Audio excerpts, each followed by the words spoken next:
Au nom du Père et du Fils et du Saint-Esprit, ainsi soit-il. Petite mise au point.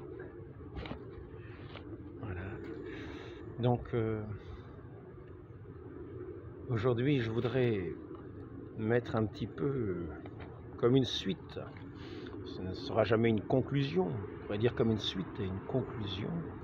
Mais ce ne sera jamais vraiment une conclusion des deux entretiens précédents, à savoir il y avait la langue, l'œil et le bon. Et le troisième va rejoindre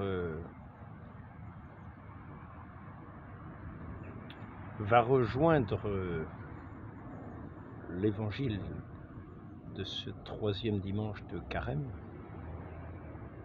où nous voyons notre Seigneur qui va guérir quelqu'un qui est muet, aveugle et sourd. C'est-à-dire que je vais aussi parler un petit peu de l'ouïe, mais je parlerai surtout de la manière, je parlerai aussi de la manière dont ont réagi les autorités face à ce miracle de notre Seigneur. Et comment se fait-il que les autorités aient réagi de cette manière face à ce miracle extraordinaire de ce sourd, aveugle et muet, auquel le Christ chasse ce démon qui retrouve sa vue, son ouïe et sa parole?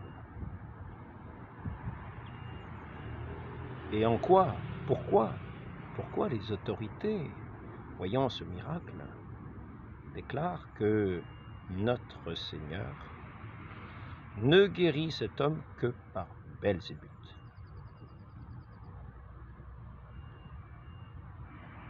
Ainsi donc, puisque ces autorités en viennent à parler de Belzébuth et qu'ils pensent que le Christ agissait par Belzébuth, c'est peut-être que pour cette surdité, il nous faut en arriver à considérer l'œuvre de Belzébuth, à savoir la surdité. La surdité. Nous avons vu comment le mot respect venait du regard que l'on portait sur les personnes, ou de cette façon que nous avons de détourner les yeux sur de ceux que nous méprisons, de détourner nos cœurs, nos yeux, comme si ces personnes n'existaient pas, alors que le regard, dirigé par le cœur, considérant la personne pour entrer dans une relation d'amour avec cette personne, reconnaît la personne dans ce qu'elle est pleinement, et que cette reconnaissance rejaillit jusque dans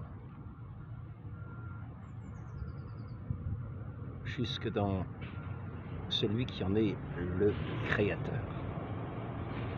Car quand nous voulons reconnaître l'œuvre de Dieu pleinement ce qu'elle est, quand nous voulons reconnaître les personnes que nous voyons pleinement dans ce qu'elles sont, nous sommes obligés, pour avoir cette vue complète, cette vue qui ne méprise pas, cette vue de l'amour, d'en entrer à cette considération de cette présence de Dieu qui agit en toutes choses. Bon, j'ai choisi un nouvel endroit, mais vous remarquerez qu'il est assez bruyant.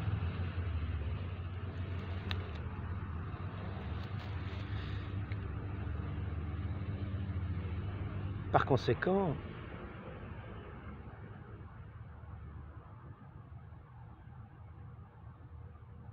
pour ce qui est du domaine de l'ouïe, nous allons voir qu'il y a la séduction de l'œuvre de Satan qui nous empêche d'entendre la parole divine et d'entendre de la même manière la vérité quand elle nous est dite. Parce que nous sommes dans la séduction de Satan. Pourquoi n'entendez-vous pas mes paroles, dit le Christ. Dit le Christ aux autorités juives qui l'écoutent et qui ne reconnaissent pas sa parole comme étant la parole de vérité. Pourquoi ne reconnaissez-vous pas ma parole? Si votre Père était Dieu, vous entendriez ma parole parce que c'est lui qui m'a envoyé. Votre Père, c'est le diable. Voilà, nous arrivons ici au principe de la surdité, à savoir que nous devenons incapables d'entendre la vérité et de la reconnaître.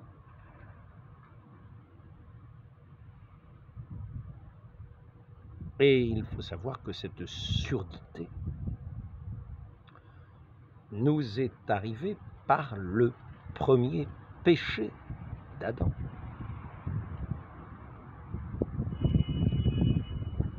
Voyons que Ève a été soumise, a été assujettie à la parole de Satan, a été séduite par cette parole de Satan qui la conduisait au mépris de son Dieu, au mépris de la parole de Dieu, au mépris de son Dieu lui-même.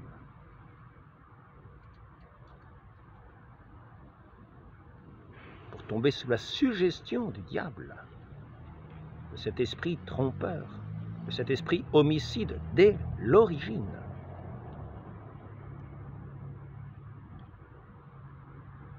Et nous voyons ici le principe de la surdité de ce qui concerne la vérité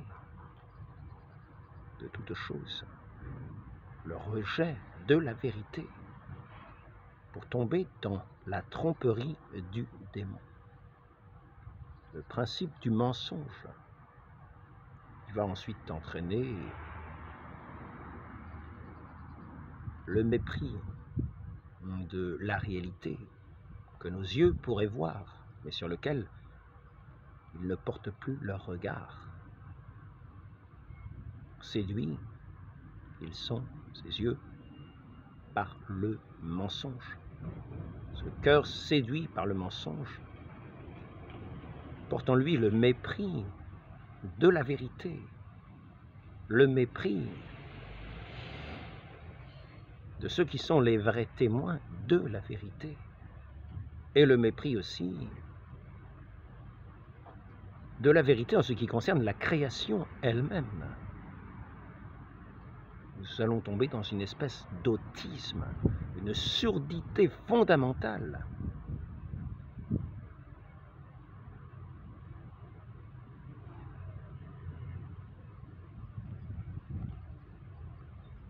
Dans un rejet des réalités de la création, un rejet de Dieu lui-même.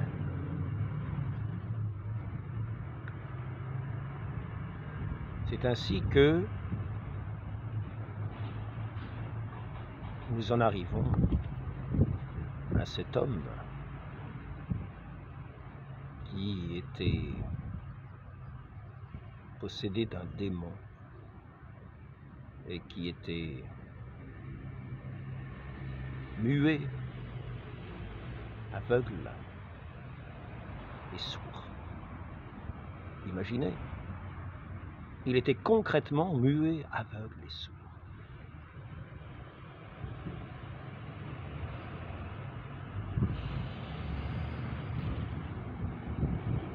Et c'est ainsi que nous sommes, par rapport à la vérité, lorsque nous sommes dans la séduction de Satan, nous sommes incapables d'une parole de vérité.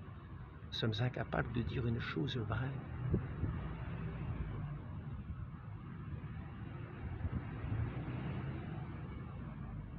hormis si le Saint-Esprit, se servant de la providence, la met sur notre parole. Quand nous pensons à une chose et que la parole que nous disons, dans un sens précis, peut s'appliquer à une vérité que la personne qui la prononce ne soupçonne même pas, ainsi qu'a fait le grand prêtre, quand il a dit qu'il valait mieux qu'un seul homme meure que tout le peuple. Et il est dit qu'il avait prophétisé ce jour-là. Mais s'il ne l'a pas fait exprès, qu'un seul homme meurt pour tout le peuple.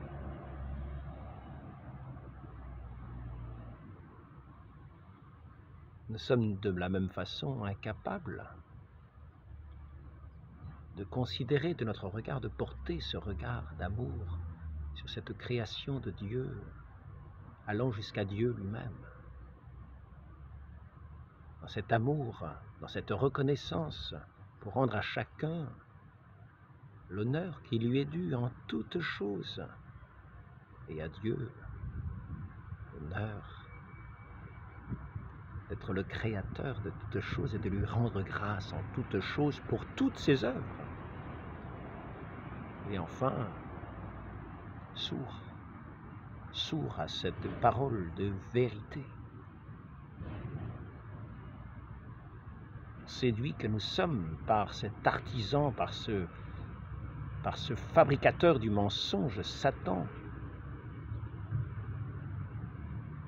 Nous devenons nous-mêmes les imitateurs et les ouvriers, les suppôts, parce que nous sommes sous sa séduction. Nous sommes évidemment vigilants pour les œuvres de Satan. Nous sommes très attentifs pour les œuvres de Satan. Nous sommes très prolixes en parole pour les œuvres de Satan. Nous sommes très enflammés que nous sommes par les passions, les haines, tous les désordres qu'engendre cette méconnaissance de cet ordre divin si merveilleux et si magnifique. Nous sommes les artisans de cette guerre incessante que nous faisons à Dieu dans toute sa création. Aveugles, sourds et muets pour cette paix véritable.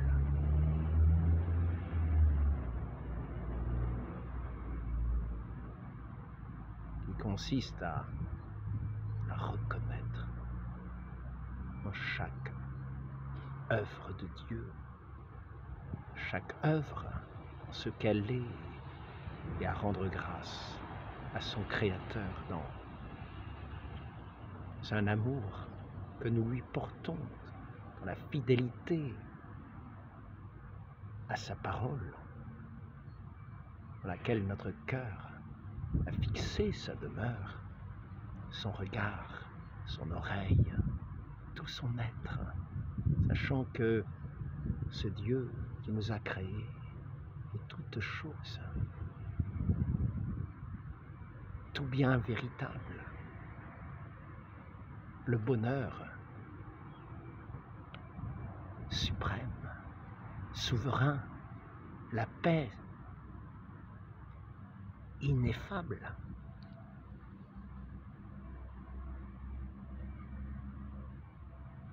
Ainsi, notre Seigneur Jésus-Christ,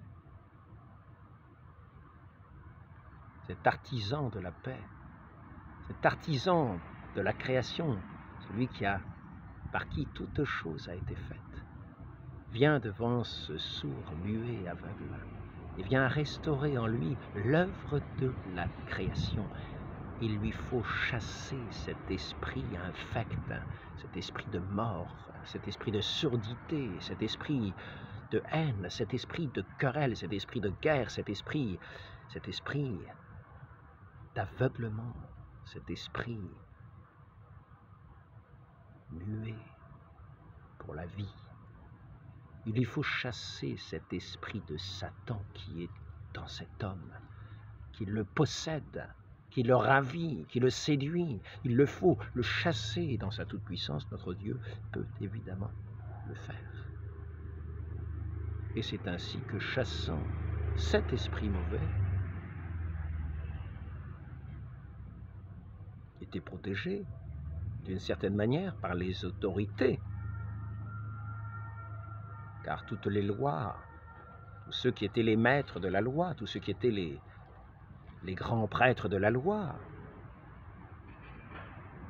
reconnaissaient l'état de cet homme sans ne pouvoir rien y faire, mais avaient bâti leur monde dans cet état-là d'aveuglement à la vie, de surdité à la vie.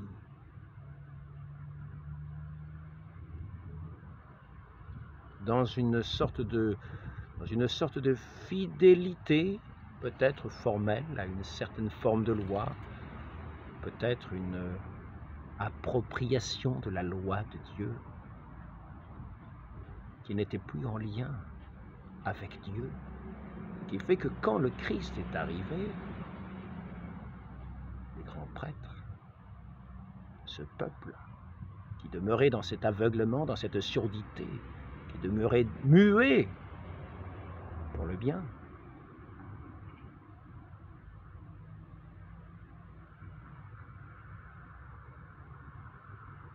n'ont pas pu reconnaître l'œuvre de Dieu qui a libéré cet homme de l'état dans lequel il était tenu et comme asservi par cette société qui maintenait le monde esclave de Satan. Quand le Christ, celui qui est la vérité, le chemin, est arrivé, il a commandé à Satan de sortir de cet homme. C'est à ce monde tout entier qu'il s'est attaqué, ce monde qui était asservi par Satan lui-même qu'il s'est attaqué. Et il a chassé Satan de cet homme, et cet homme s'est retrouvé sain dans sa santé, ayant recouvré toutes ses facultés, ayant recouvré cette liberté qui lui a rendu la vie, qui lui a rendu l'ouïe, qui lui a rendu la parole.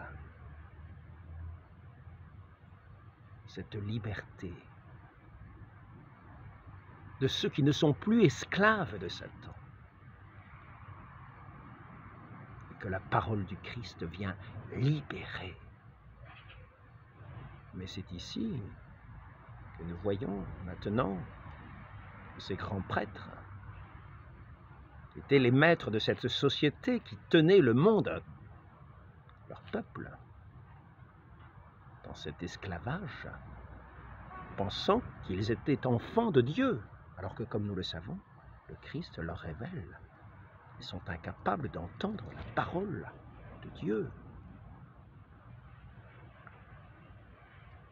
La parole du Christ qui est, lui, l'envoyé de Dieu, l'image dans laquelle nous voyons le Père céleste, et que eux ne voyaient pas, qu'ils étaient incapables de voir, incapables d'entendre, incapables de lui parler d'une parole du cœur,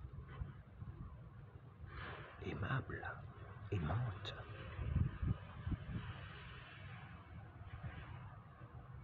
Cependant que tous ceux qui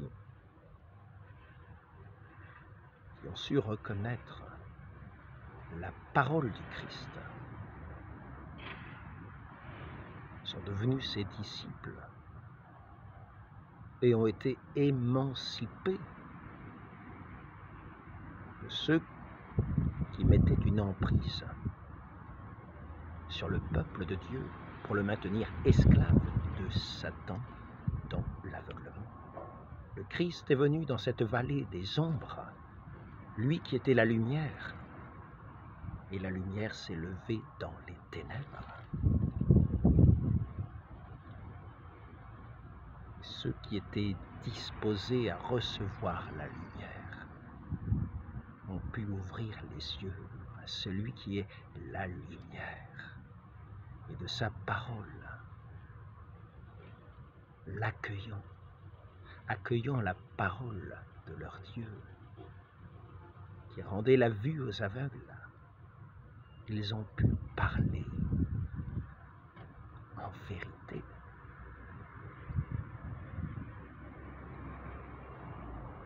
Eux qui ont entendu et reconnu la parole de vérité.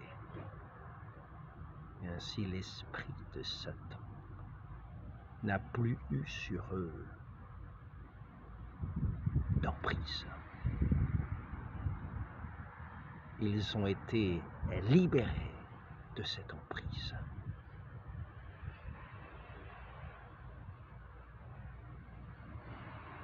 À l'écoute de ce Seigneur, du Verbe éternel, de celui avec lequel Adam avait rompu dans le péché originel. Mais les grands maîtres de ce monde qui avaient fait finalement fi de l'œuvre de Dieu pour faire leur œuvre à eux, établir une société que l'on pouvait penser être effectivement comme théocratique, car apparemment vivant des lois de Dieu. Mais notre Seigneur nous rappelle bien que bon nombre de préceptes dans lesquels vivaient les Juifs de l'époque n'étaient que des préceptes humains.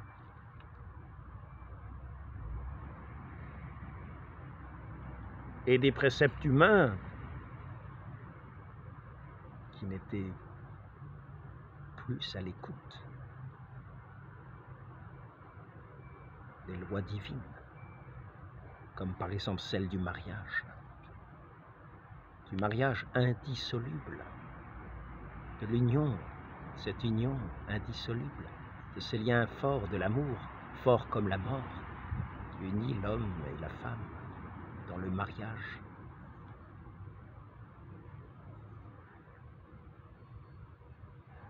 En vue de cette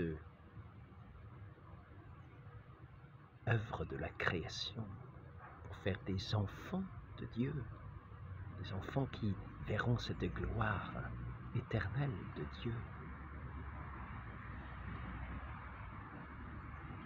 qui naîtront à l'écoute de cette parole, dans la clarté de sa lumière,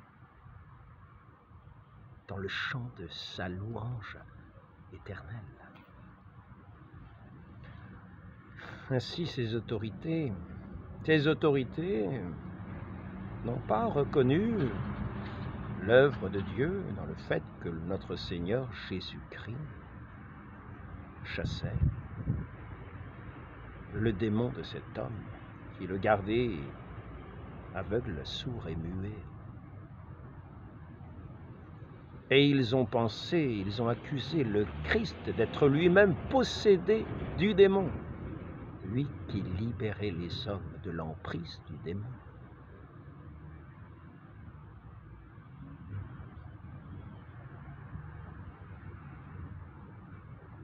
Parce qu'ils avaient établi leur pouvoir dans cette surdité à la parole véritable de Dieu, qui s'est révélée à eux sans qu'ils aient pu l'entendre. Ils avaient comme tracé un cercle autour d'eux-mêmes, un cercle de mensonges. Et ainsi, lorsque le Christ est venu dans ce monde, lui qui est la vérité, la lumière, il est venu comme briser ce cercle, ce règne de Satan.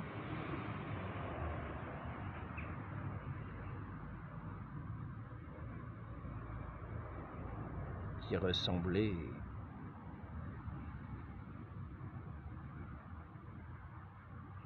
semblait à ces autorités être celui de Dieu. Leur règne à eux, qu'ils avaient confondu avec le règne de Dieu. Et c'est ainsi qu'ils ont accusé le Christ d'être possédé.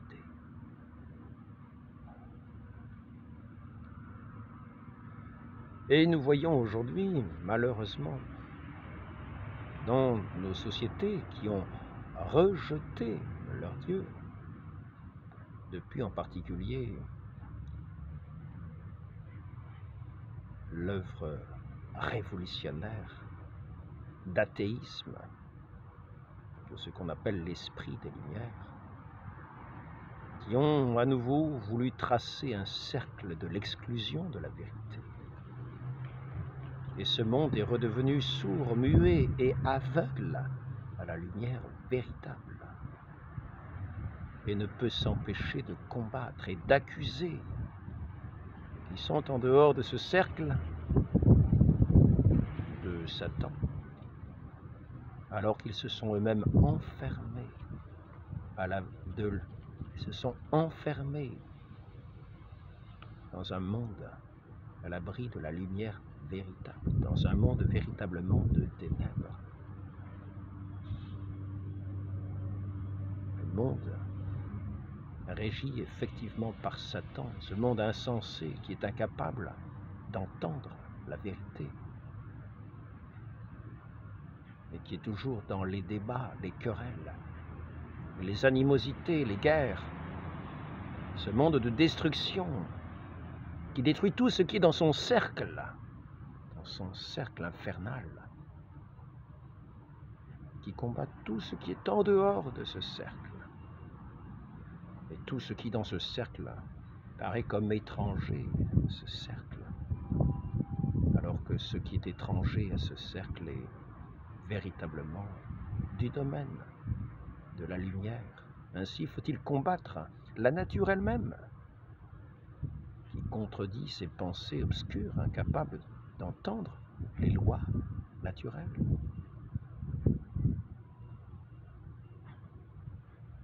Ils sont dans un abîme sans fond.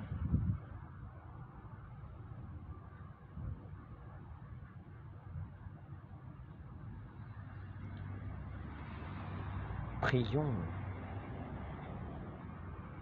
notre Dieu, prions notre très sainte Mère.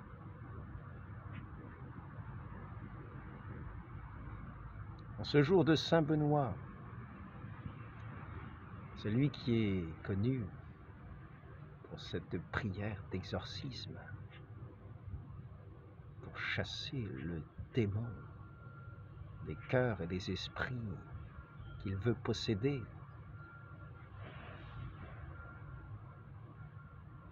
ayons notre Dieu, notre Seigneur Jésus-Christ, de se rendre présent à l'appel de sa Sainte Mère,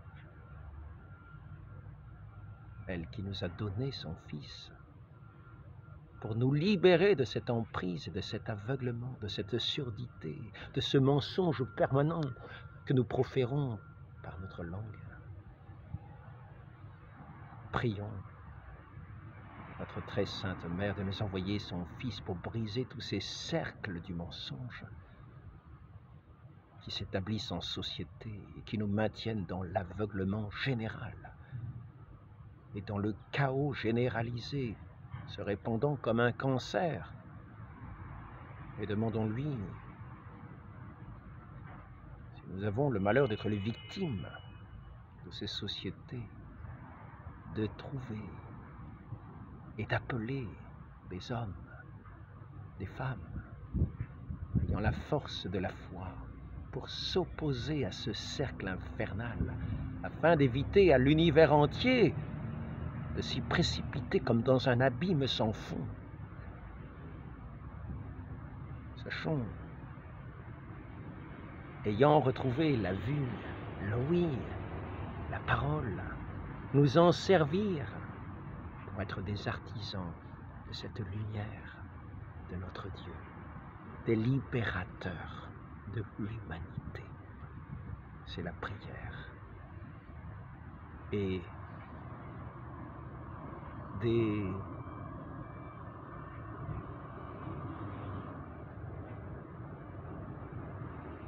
disciples de notre Maître qui nous dit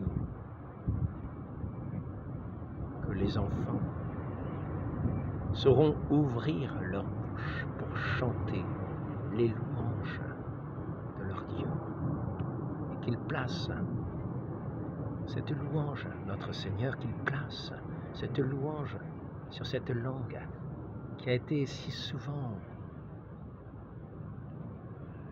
sujet de profanation, de mensonges, de querelles, de disputes.